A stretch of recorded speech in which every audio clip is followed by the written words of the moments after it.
This is The Wheelhouse. I'm John Dankosky. You can join our conversation about the week's news at our website, wnpr.org/The Wheelhouse, and find us on Facebook and Twitter at WNPR Wheelhouse. Joining us, as always, is Colin McEnroe. He's the host of The Colin McEnroe Show here on Connecticut Public Radio. Hello, Colin. Estoy muy feliz de estar aquí en la Timonera. Oh, no. We're going to get such hate mail now. Thank you very much. Would you like to introduce yourself, Bilal Saku, in Spanish or any other language? I'll just try Go Hawks. Go Hawks. Bilal Saku, of course, Associate Professor of Political Science in Hillier College at the University of Hartford. Go Hawks. Harriet Jones is here. She's managing editor for Connecticut Public Radio. Hello there, Harriet. I'm going plain vanilla. Good morning. Good morning, John. And thank you to everyone listening. A happy 3rd of July. We'll be talking perhaps a little bit about the 4th of July coming up later in the hour. So this week saw a whole lot of interesting news, but we're going to start here because we were surprised a bit that Connecticut Governor Ned Lamont decided that he was going to throw his hat into the ring, not as a candidate, but in terms of who he was going to endorse for the presidential race. He said Joe Biden is his choice for the Democratic presidential nomination. Not terribly surprising, given the fact that Joe Biden came at the last hour to help out Ned Lamont and a whole bunch of other Democrats running last year. But, Colin, the timing seems a little bit weird. Joe Biden didn't have, the best week last week. No, and I mean, he's almost in the free fall in the polls. I mean, he's really gone from low 30s to low 20s in most polls. And I think what's happening is you're seeing operatives getting panicky. What can we do? They don't have a lot of really great ideas. And, yeah, you don't want to spend all your ammunition right now. On the other hand, nobody likes to see that kind of dissent. So, yeah, they're calling up people who owe them a favor. People who can afford to wait, like our congressional delegation, except for one. Which we'll talk about in a minute. Which we'll talk about in a minute. People who can afford to wait are probably going to wait. It's too early to endorse unless someone's making you do it. And essentially, Governor Lamont was made to do this, I'm sure, by people calling in that chit. Can we talk about the efficacy of such a chit being called in? I mean, at this particular point, I don't know how much polling we've done on Ned Lamont in the early stages of his gubernatorial life, but it's been a little bit of a rocky start in terms of getting through the budget, his association with the tolls issue. I guess I just wonder what people think on the Democratic side and in Biden's camp they're going to get out of having Ned Lamont come out right now and throw his support behind Joe Biden. Yeah, you might be applying too much rationality to this question. I mean, I always do that. I'd be willing to hazard the guess that what's happening is, the way that it typically happens on campaigns. So you've got a candidate who's a somewhat volatile person. He's really upset. What's happening here? What's happening to my polls? Do something. That's what you get paid to do. Do something. Go, all of you. You're sitting here. Go do something. And they say, oh, well, we called up a whole bunch of people that you did campaign stops for, and we told them to endorse you, and we're doing these other things too. And you hope he still doesn't go, well, like who? Because then you're going to have to say, well, like Ned Lamont. And he's going to say, well, Ned Lamont, nobody likes Ned Lamont. Give me somebody good here.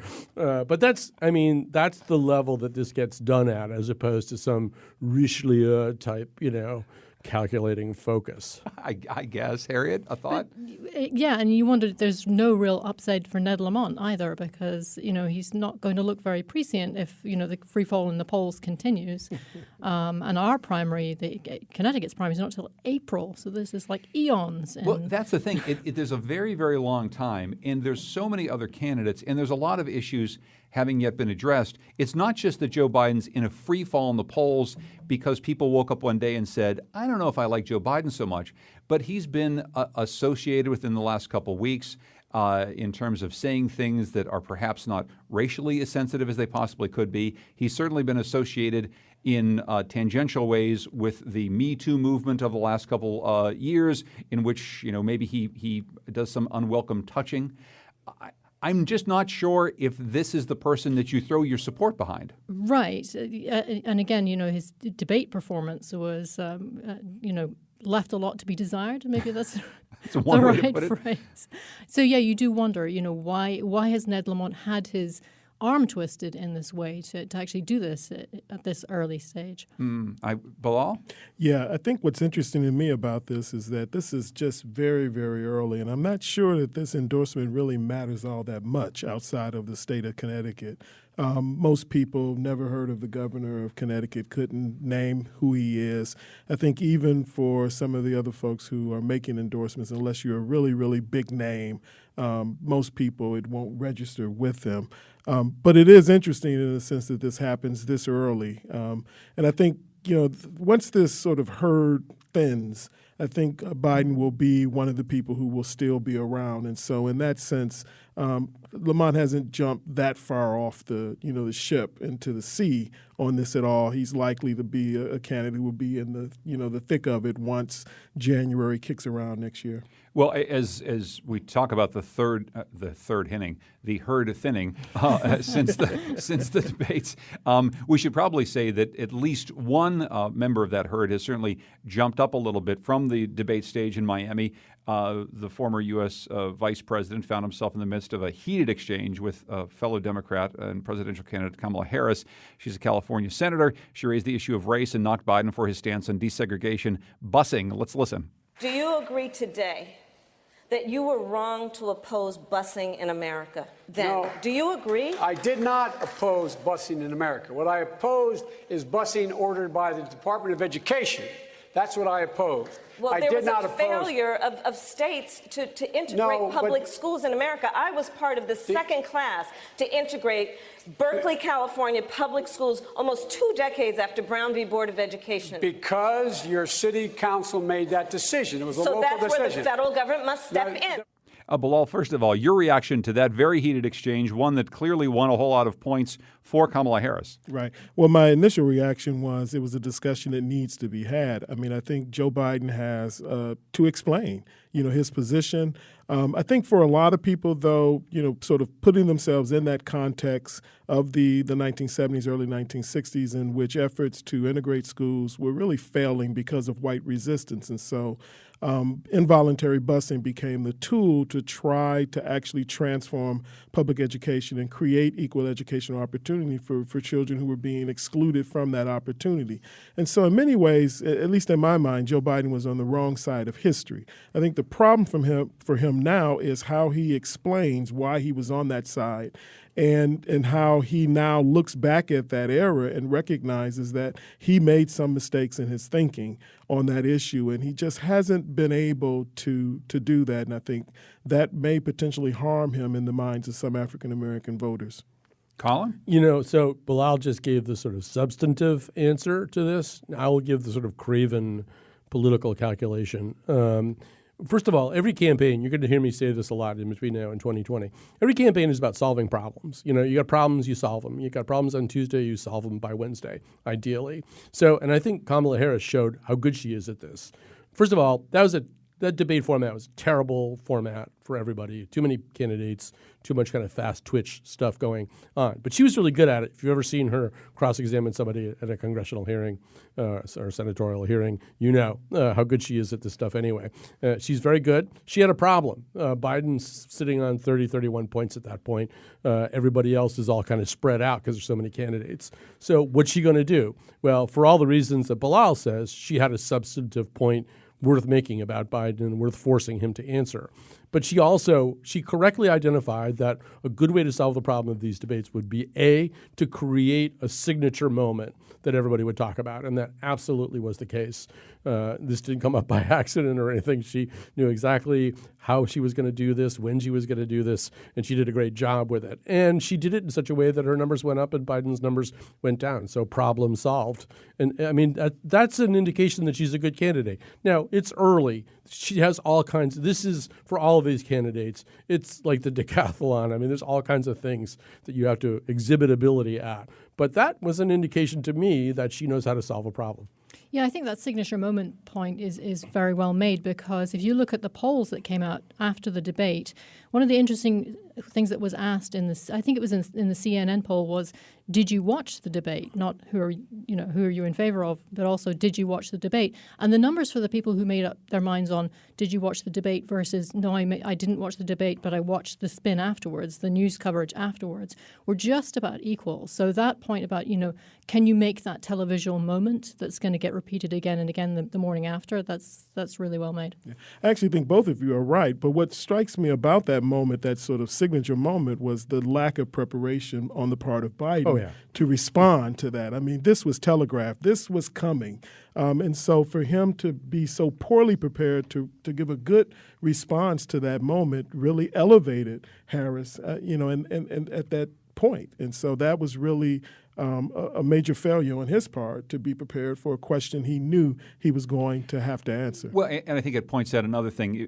Many people have certainly suggested that with the trio of candidates, Elizabeth Warren just turning 70 years old, but also Bernie Sanders and Joe Biden, it's not just that there may be an age gap between them and some of the younger progressives and some of the younger voters who they want to turn out next year. But Bilal, there's also a long track record. Bernie Sanders has been dogged by reports coming out of Vermont. 7 Days newspaper has been looking very closely at his role in gun legislation over the years and his support for gun rights at a time when the rest of the party is running in the other direction. He has, of course, changed over time, but that's a record that he has. Joe Biden has a very long record of being in Congress just about as long as anybody, and it's pretty easy for someone who's smart and who does that for a living like Kamala Harris to pick that apart. Right. And certainly for anyone who's running for president who has been involved in government as long as both of them have been involved in government, you've got a long record. But the real, challenge for them, of course, is to be prepared to respond to questions about that record. And so if you're going to step onto that stage and you're going to run for president, you know what you've done over the years, and you should be prepared to explain why you did what you did. And so, I mean, in Biden's case, Biden has a fairly stellar civil rights record. So we're not talking about someone who has not walked the walk in many particular ways, but there are some critical issues, some really crucial issues that he has been, in my estimation, on the wrong side of history. And perhaps I just want to follow up with you on this, though. He has been associated, and he sort of associates himself with Barack Obama as the Robin to Barack Obama's Batman for so many years. And he's in all of these memes. He's his wingman. He's his sidekick. And I guess I just wonder if the Joe Biden civil rights record is burnished by this idea that he was the vice president for the first ever African-American president, or whether or not you look back and see a guy who has substantively done the work that would override this particular issue having to do with busing in the 1970s. I mean, outside of the kind of people who are in this room doing this show today, most people don't have any idea about what that record actually is. But at the same time, I do want to say that I don't want to short shift Kamala Harris, because I think this also speaks to just how good a candidate she actually is, that she's been able to pivot the way she's been able to pivot and to raise her stature within the party. Biden started off with a great deal of support among African-American voters, and that was because of the link to Barack Obama. And so what's happened now is that Harris has really stepped up onto the stage and shown that she is a viable candidate for this office. Now, whether she'll win the nomination or not is a different question, but she certainly has proven that she is someone who shouldn't be underestimated and someone who should be taken serious. And Colin teased this a moment ago. We just got word this morning that Jahana Hayes, the U.S. representative from the 5th District, has stepped forward to endorse Kamala Harris in a recent op-ed published in Essence magazine, saying she's the perfect antidote to our current president's false narratives. Right. I just want to go back and say, first of all, great analogy, John, particularly because Robin was always pushing Batman on the issue of gay marriage. So great analogy. And I just want to say a couple of things before we get to Kamala, just polling things. And it's, once again, early for polling to be meaningful, but not entirely early. So in those rare polls where you ask the respondent, take electability out of the equation. Just tell us who you want with no concern about whether that person can beat Trump. Biden's numbers go way down. And so a lot of that 30 that he had was sort of based on the notion that he was the guy who could beat Trump. The other thing is that Biden and Bernie, I think, running on name recognition or riding high on name recognition for a while. And that's one of the reasons they were big in the polls. They have big names. People know who they are. Bernie is flatlined. He does not seem to be able to add to his numbers. Biden is falling. I wouldn't be surprised to see that trend continue a bit. I mean, as these other candidates become more recognizable to people as the name recognition of Biden and Bernie gets diluted by other people's names being recognized. I'm going to guess that you're going to see their numbers go a little bit south. Now, I was genuinely surprised this morning that Hayes did this. I'm not surprised that she did this. I'm surprised she did it now. They're heading into a big I speed read the op-ed in Essence that she wrote about this. I believe they're heading into a big Essence weekend down in New Orleans, and maybe she wanted this to be part of the conversation. I'm still puzzled. I mean, it's early. I'm sure there's a backstory that we don't know. Maybe we'll find out eventually what sort of negotiations led up to this. But yeah, it's a big surprise. Didn't Hayes just lose her chief of staff? She did. I read She did. that? So she did. She had a chief of staff, a Murphy guy named Joe Dunn, who left after 6 months. Nobody has also explained why that has happened. There's a lot of things going on in the Connecticut political world right now that are a little bit hard to penetrate. I will say that Colin mentioned that usually for U.S. representatives, they will take much longer than this because they don't have to step out and do this. So I guess on one hand, some surprise here at Jahana Hayes stepping forward. In the Hartford Current story where they're addressing Ned Lamont, throwing his support behind Joe Biden, they talked to your Representative Joe Courtney from the 2nd District. He said of the field of candidates, I'm friends with some of the candidates and admire most of them, which I think that's a great line. I love which is a great line, and I'm trying to figure out which of those candidates he doesn't necessarily admire. But Joe is doing the thing that most of these folks do. Right, that they reflects wait for Joe's long experience, right, of going through these cycles. So he's just going to bide his time. Yeah. But I think the other thing that's happened with particularly with both Harris in the run and also Booker in the run, members of the Congressional Black Caucus have been making endorsements. And so in that particular sense, it may not be as surprising because I think for members of the caucus, there's a sort of a sense that there's a need to be out there and to make some endorsements. And you're starting to see also this gap with regard to age that you referred to earlier, where some of the older members of the caucus who've been around for literally decades have been Biden supporters, and you may see some of the newer, more younger members actually branch out, and Harris is the sort of ideal candidate for many of them to endorse. I think that's a great point. Could I just also quickly say, Connecticut's Democratic Party is facing the same questions that are faced nationally. What kind of party is this? Is it the party of the reformers, the more left-tracking candidates that we've seen at the debates, or is it the party more of the Democratic establishment? And Connecticut's been a great place for the establishment, right? For the most part, it's weird. The establishment is very established in Connecticut. Outside insurgent candidates often run very well here. Jerry Brown won the state in 1992. Bernie actually ran relatively strongly here in the last cycle. But the people who are sort of in positions of power, they tend to be like Hillary Clinton endorsers. Now, an exception to this, and maybe one worth thinking about as we go down the road, John Larson, who in a lot of ways is about as establishment as anybody gets, was pretty early on to pivot away from Clinton and toward Obama in 2008, wound up bringing Obama and Ted Kennedy to the XL Center, or whatever it was called at that moment, for that big rally there. I mean, it wasn't this early in the cycle or even close, but, among the establishment people who looked around and said, you know what? I'm just thinking maybe it's Obama. Maybe that's who it is. Larson was very early to do that. So, every once in a while, one of our delegation people will make an interesting choice like that.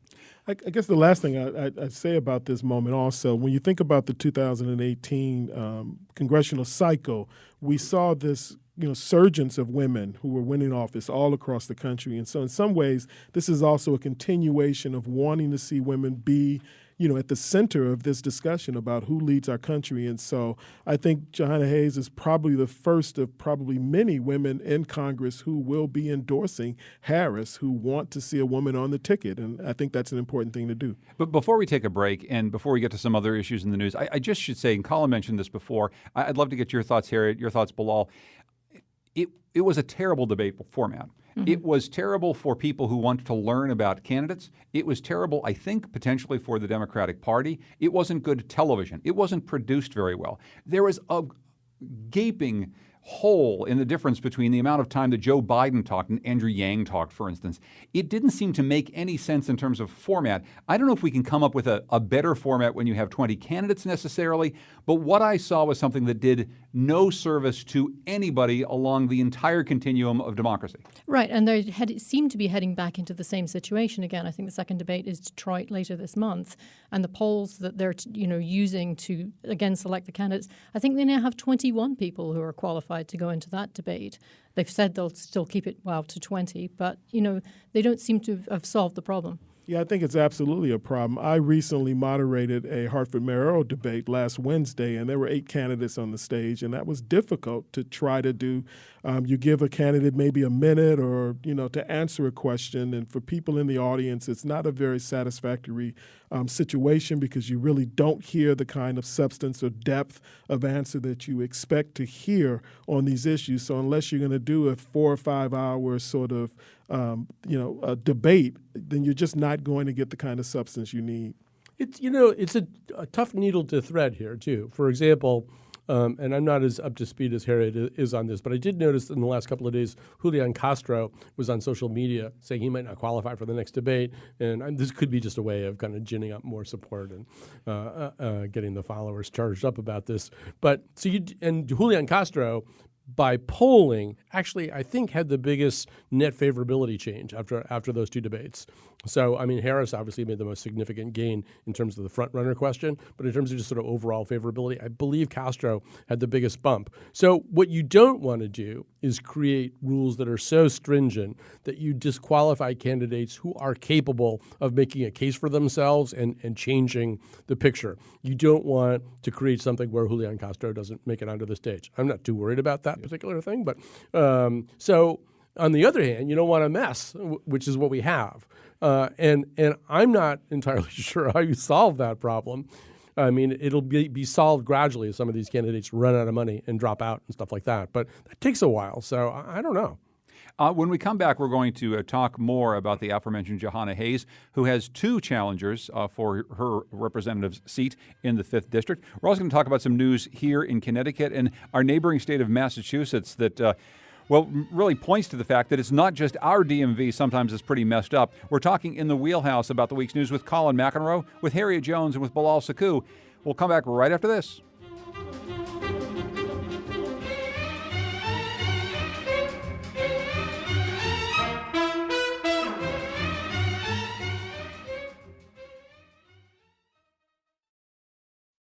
This is The Wheelhouse. I'm John Dankosky. You can join our conversation on Facebook and Twitter at WNPR Wheelhouse. We're talking about the week's news with Bilal Sakou. He's Associate Professor of Political Science at Hillier College at the University of Hartford. Go Hawks!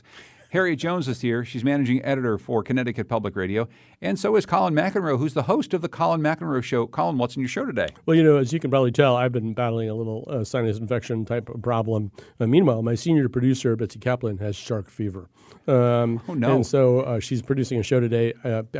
People are going back to the beaches, and so are the sharks. And so the question is, how's that going to play out this time? There's a booming market for various kinds of shark repellent things and zebra-colored surfboards and stuff like that, and a whole big plan for seals to have vasectomies, which I think Chuck Woolery is overseeing. But there's also the larger question: whose ocean is this anyway? Are we supposed to fix the ocean so people can enjoy it more?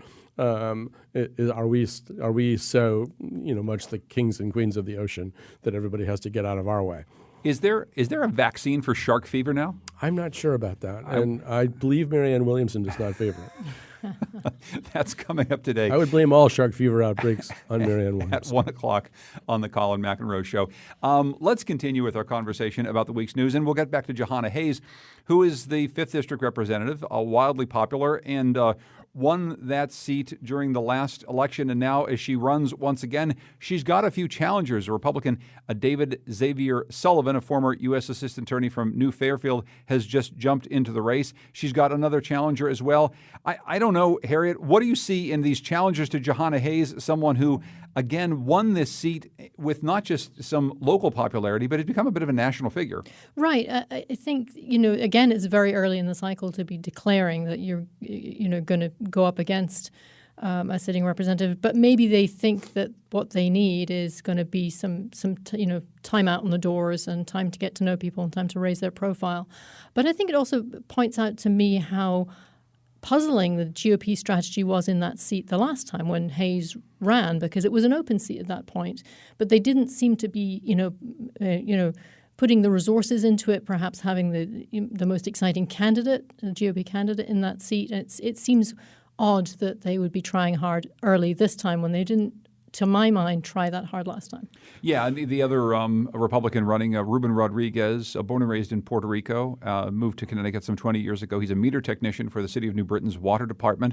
So there are two challenges. We talk about this on the show all the time, Bilal, when we talk about the Republican Party in the state.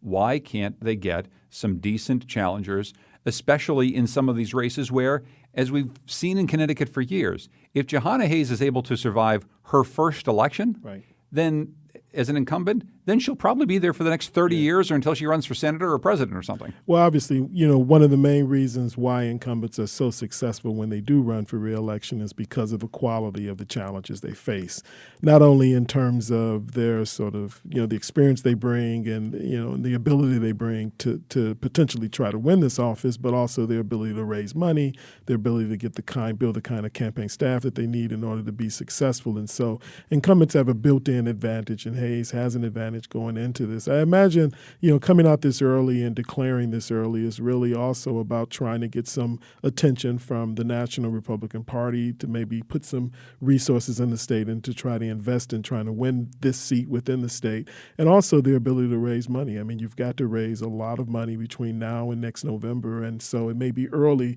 to us, but when you're trying to raise money and you're trying to be competitive, starting early makes a lot of sense.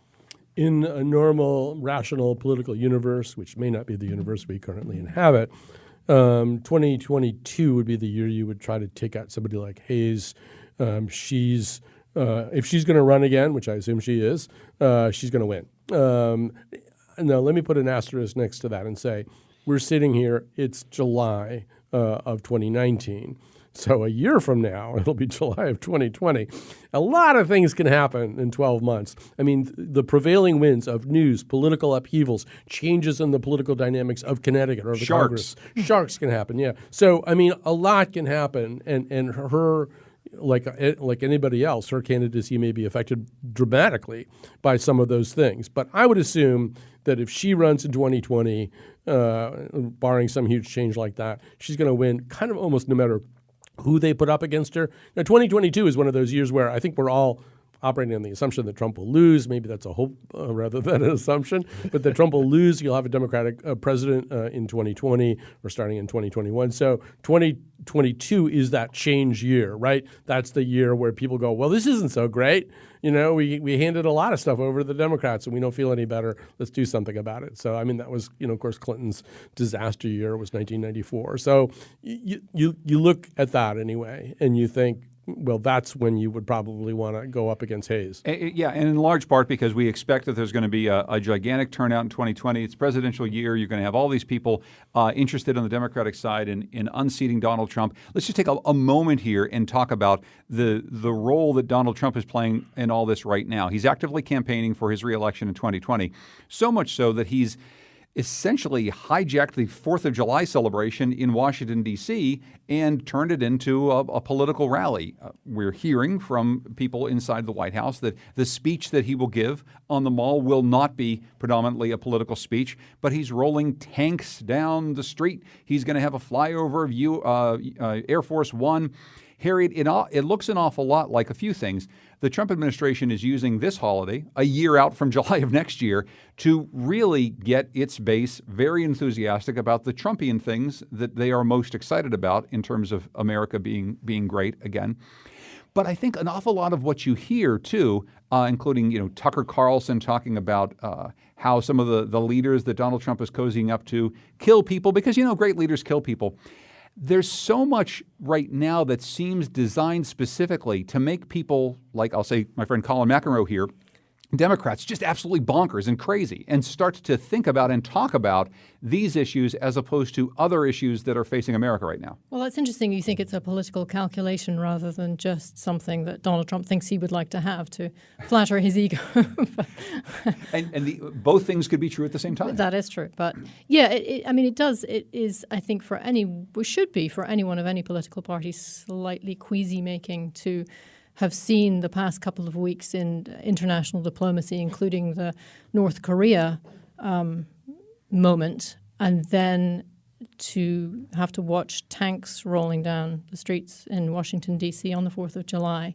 I don't think that should be you should necessarily belong to one political party or another to make that, a moment for pause. A Democrat, the mayor of Washington, D.C., was on All Things Considered on NPR last night, Bilal, and she was just none too pleased about all this, but not voicing too much concern because Washington, D.C. is completely at the mercy of the federal government. Right. One of the things that we'll, of course, see there is D.C. that has no representation in the U.S. Congress is going to be forced to have tanks roll down the street and then probably pay for the cleanup whenever the tanks cause gigantic potholes. But that's just one of the many problems facing her and others in D.C. Right. I mean, this is one of those moments where if you are someone who believes in the potential of the Constitution and the importance of the Constitution, and the importance particularly of the separation of powers and checks and balances, because what we essentially have is a person who really envisions himself as a strong man. And so in this case, wanting to have essentially a military parade that he wanted to have before, which was not made possible because even there was a lot of resistance even within the military to doing it. I think we finally need to just come to the conclusion that if it quacks like a strong man, it walks like a strong man, it is a strong man. And I think Trump is clearly demonstrating that that is how he sees himself, and that's the way he sees himself. And many people who support him see him in that way as well. I imagine that this is a nod to what he imagines as his support within the military and law enforcement in the country for a lot of people who are part of the Republican base. A very strong and robust and muscular military is something that they imagine as being sort of key to them and their sort of vision of what America is and how making America strong and how it should be. And so in that sense, he's playing to that. But I think Harriet is right that this is also about flattering his ego. And I think a big part of this is about how his ego is being flattered. We should just note, however, that while people may be drawing comparisons to other strongmen around the world who have military parades, it seems as though he got this idea, Colin, by sitting and watching the Bastille Day parade with France's president, thinking, that seems like a pretty good show of power. Right. Although the psychology of France in a situation like that is radically different from the psychology that Bilal and Harriet. The psychology of France is a whole different show. Yes. So yeah, I mean, so I do think that it's almost as Harriet is suggesting and Bilal is suggesting. It's hard to sort of unfurl the strands of this knot, and sort of say, well, this is this, and this is his ego, this is his political ambition, this is his failure to understand that we're not a military dictatorship. I mean, it all kind of snarls together in one Gordian knot. But it is worth saying that there are distinct issues here. One of them is like this show of military force, this celebration of military might, which does play well, in certain sectors of the country. There are some places they're really going to like this. I mean, there's a way in which it grinds against another part of the American spirit. We have a Posse Comitatus Act that says, I mean, it's not applicable to this, but it keeps the military out of our domestic soil in terms of actual military operations. We have a goal in America, a stated goal in America of not being a military dictatorship, of using the military to safeguard our liberties, not as an intrinsic part of our government's operations. So that's sort of number one. And then number two is, and I kind of lean towards ego, as you guys both seem to, as opposed to political ambitions. It's impossible to extricate one of those from the other. But this is a guy who really needs a lot of focus on himself. When he first announced this, he said, "And a speech by your favorite president, me." That's how desperate he is. There is a gulf, a chasm here that can never be filled by any rally, any crowd, any amount of adulation. Of course, there's going to be counter demonstrations now. There's going to be people trying to get close enough to him to boo him and stuff like that. So it's a tightrope. We're going to move from national politics to statewide politics, and something that actually really affects us here, but it's happening in our neighboring state. The Massachusetts Registry of Motor Vehicles has come under scrutiny for its failure to act on thousands of out-of-state violations. These include notifications from Connecticut's Department of Motor Vehicles concerning a 23-year-old West Springfield man, the same man who was charged in a June New Hampshire crash that claimed 7 lives. Very quickly on this, Harry, this is something that we've been following with our colleagues in other states. And it's really important because of the way New England is situated.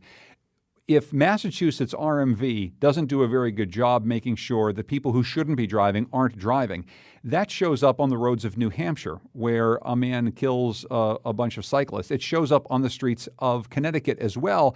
And in some ways, it could have thrown the Connecticut DMV under the bus a little bit. Charlie Baker, the governor of Massachusetts, let them off the hook yesterday and basically said, this is our fault. Connecticut did everything right in this case. Massachusetts has been dropping a ball. This is not just a big deal in the State House in Boston. This is a big deal across our region. Absolutely. And I think perhaps the Massachusetts RMV should get a brass neck award of some kind, because last week, in fact, the RMV, the registrar, was fired. But on the same day, they issued a press release saying, no, this was Connecticut's fault.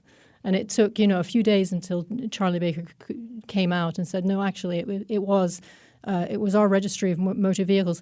They stopped processing out-of-state violations that they were notified of. They stopped processing them in March of 2018.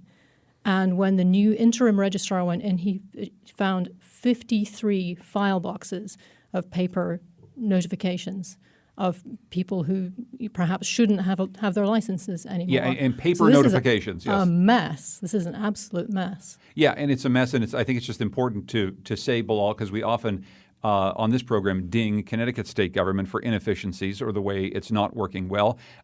This is a case where Massachusetts, which is seen by so many as a wonderful utopian fairyland that we should take our businesses to. They have problems with their public transportation system. They have problems fixing the roads, and they have problems making sure that the right drivers are driving on the roads. Right. I mean, first of all, this is just a horrible tragedy that took place among a group of people who were out having fun, families out there, and to see, I think it was 7 motorcyclists who were killed is just a horrible tragedy. Without really knowing all of the details of just how you integrate these systems, I mean, one of the things that struck me about this story was just sort of wondering about, as we increasingly, do these kind of things and have this expectation of states exchanging information and integrating that information to make decisions that are made in one state that sort of carry over into another state. It sort of reminds me of just how challenging that can be, especially if one state is not doing what it should be doing, but just the difficulty of the process itself. And it should at least draw attention as we increasingly integrate these kinds of things across state lines, that we need to have systems in place that really work better than this system worked. Yeah. First of all, is anybody else having a sense of deja vu about this? And I can't pin it down, but it seems to me within the last 3 or 4 years, there was another finger-pointing exchange between the bureaucracies in Massachusetts and Connecticut. If anybody knows what that is, tweet it at me, because it seems very familiar somehow. But, I'm as puzzled as anybody else by the fact that there was a storage room in Quincy, Massachusetts, where tens of thousands of paper warnings were piling up. I mean, I sort of thought we had moved to more of a digital record-keeping system where it was – and that has flaws too. I mean, all of our medical records are supposedly integrated right now. I'm allergic to penicillin. I can't tell you how many times that's not there on the screen, even though it should be everywhere. So none of these systems are perfect. This one seems like a really, really awful system. So I guess we await the details of Governor Baker's investigation. Well, here's something that Connecticut can be proud of. The state has reopened its highway rest stops, which will now operate 24/7. Governor Lamont gave a press conference at a Danbury rest stop Monday, where he was joined by Mayor Mark Boughton. Let's listen. This sends a message loud and clear, as Mark said. We're open for business. We welcome you. We want you to come to Connecticut. Some of you stay in Connecticut, enjoy the amazing things we have to offer for a long weekend, and some of you stay longer than that. And that's why it's so important that the opening here is symbolic. It's a message that makes a big difference. So I guess this is good news, Colin. We should have our rest stops open 24/7. I mean, I don't know. Is this the biggest news of the week? I don't know if this is that big a deal. Well, First of all, I like what he did there. We're open for business. Like, so if you need to do your business somewhere, you can do. All right. So, I think if it's big at the sort of broken windows theory of policing. This would be sort of the dysfunctional toilet theory of tourism promotion. Little things can turn into big things. And little things can send a message. That was Bratton's original idea with broken windows, right? And I do think if you drive through Vermont, there are all these beautiful welcome centers, they call them, I think, and they're clean and there's people in them and the toilets are there and work and stuff like that. And it does send kind of a message about Vermont, that they're happy to have you there traveling on their highways. It's a nice place. It's a well-run place. They're looking out for you. I don't think that's a small thing. Or, well, it is a small thing, but I don't think it's merely a small thing. It can be a big thing. If you do that in a nice, well-run way, you're saying something. It is maybe the first impression a lot of people are going to have is they buzz along 95 or something. Is like, where can I go to the bathroom? Bilal, do you care? Only because McDonald's has been the normal stop to make when you have to go to the restroom and then you end up buying something on your way out the door. And so in this sense, this is a good thing because I remember when the decision was made to shut them down, I remember thinking to myself, man, that's stupid. I mean, people are traveling through the state and you're essentially saying, hold it until you get to the next state. So just pass through Connecticut as quickly as you can if you got to go to the restroom. Exactly. That's actually, those big tourism signs, Connecticut, you can't pee here, actually didn't Also, I want to really point out, Chris Murphy is doing his walk across Connecticut right now. So he's going to need him. if his lunch doesn't agree with him, this could actually be a lifesaver.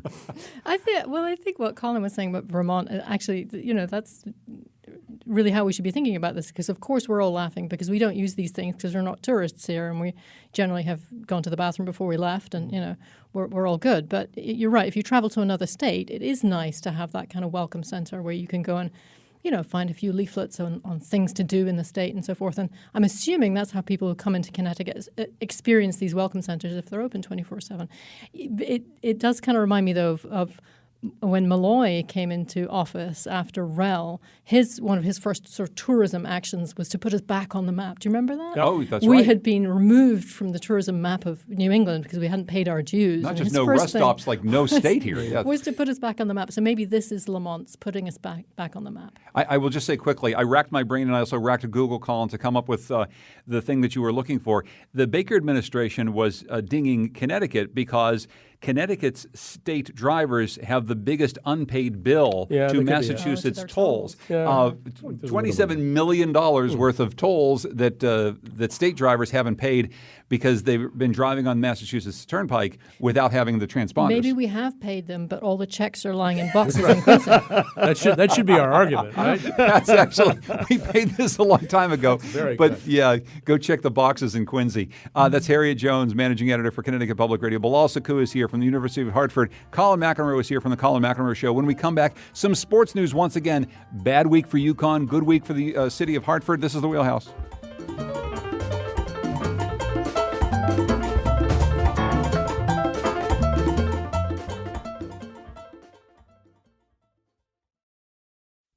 This is the Wheelhouse. I'm John Dankosky. A few more stories from the week to get through, including a jury ruling in favor of the city of Hartford in a lawsuit filed by the original developer of Dunkin' Donuts Park.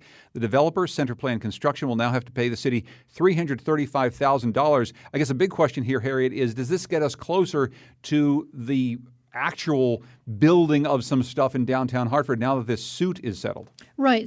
So the city of Hartford has said since the park was finished that it could not develop all the parcels around. We were supposed to get parking and retail and apartments and so forth to sort of reconnect that area to downtown proper. It couldn't do that because the developer, the original developer who was fired, Center Plan, placed liens on those parcels pending a judgment in this suit. So Luke Bronin was saying yesterday this clears the way. Now we can go ahead with that development. I think the proof will be in the pudding. Yeah, do we see closer to something actually being built here on the Dunkin' Donuts Park, Bilal? Maybe closer, but I'm fairly skeptical of just what the impact of that will actually be.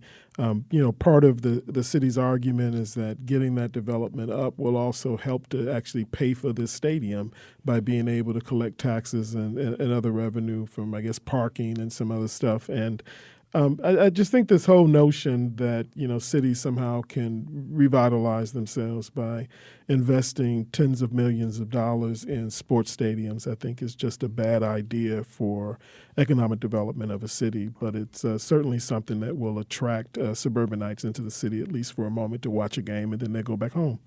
Well, what he said.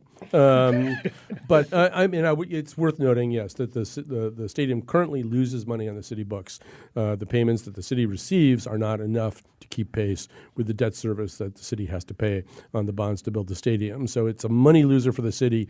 And, there's a long history of saying, well, if we pour a lot of money into this, private development will come. That was basically the idea of Adrian's Landing. It took, 2 decades really for that even to approach fruition. It may take a long time to develop the north of downtown. On the other hand, I will just say, to be positive about something, I was driving down to Cirque du Soleil with my son and past the stadium, which was humming. Cirque du Soleil was humming. We went out for dinner late afterwards. There were people filtering back into downtown. I don't think I agree with everything that Bilal said 100 million %. But I'm just trying to be hopeful and say, well, we got this stadium. It does appear to have generated a little energy in that area. Last week we talked about UConn athletics and getting back into the Big East. You wrote a big column in the Connecticut Post about it, Colin. But now we're back talking about UConn for a different reason. NCAA sanctions coming down against former coach Kevin Ollie, and also UConn a 2-year probation. Do you think that this is a big violation here by the university? No, it's a ticky-tack foul, as we used to say in basketball. And I don't know. I tend to be pretty severe about NCAA violations committed by UConn or anybody else, I guess. And when I compare this to the Nate Miles era with Coach Calhoun, this is just so nothing. And it really does look to me. I mean, I shouldn't say this without proof, but it looks to me like the NCAA siding with one of its client states, UConn, giving them essentially what they need in their contract dispute with Kevin Ollie. I'm Team Kevin on this. I really don't think the violations are very big, and I actually think the university has behaved in a way that has not covered it with glory, to say the least. Do you have a quick thought, Bilal? I agree with everything he just said. I think that, this is really, in reading this and trying to follow this as this has developed over the year, at least the last year or so for me paying close attention to it, it's a situation where the university should just make a settlement with Ali, pay him his money, and move on from this. Harriet? I know nothing about college sports, but the person in my household who shall remain nameless who does said, this makes Ollie more attractive to other teams because they know he's willing to play. Yeah, but he can't do anything for probably for the about next 3 years, right? but we'll see how that goes. Okay, we got a couple minutes left for either some feats of strength or some grievances. Harriet, how about you? Right, feat of strength to my colleague Mark Pazniokis for blowing open the rest stops story and for bringing us the real story behind why the rest stops were closed in the first place. Turns out to have been a power struggle behind the scenes with Ben Barnes and the former DOT Commissioner James Redeker. So take a look at the Connecticut Mirror and find out the whole story. Bilal, how about you? For me personally, I've sort of struggled with the images of looking at children and women and men essentially locked in cages. I think about my own ancestry as an African American, and I think about people being forcefully removed from Africa and brought to the United States and also placed in cages. And so for me, this is a very traumatic moment in our country's history right now, and that people need to resist this nonsense that we are in the thick of. Bilal, thank you so much. Colin, how about you? I have an ongoing interest in the intersection of faith and politics in the United States.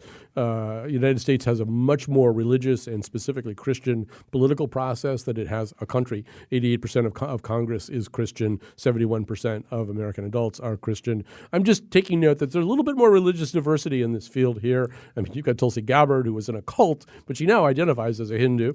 Marianne Williamson, of course, in Miracles. And Michael Bennett, who was raised in both the Christian and Jewish faiths, but each of his parents his mother was a Holocaust survivor, and his father was president of NPR at one point. So, I'd love to see us become politically more religiously diverse. Maybe that's going to happen. I just have a feat of strength to the University of Connecticut for finding out a way. People have been complaining for years that the flagship university is taking all the money in the state and not enough money is floating to these other schools in the system, the CSU system.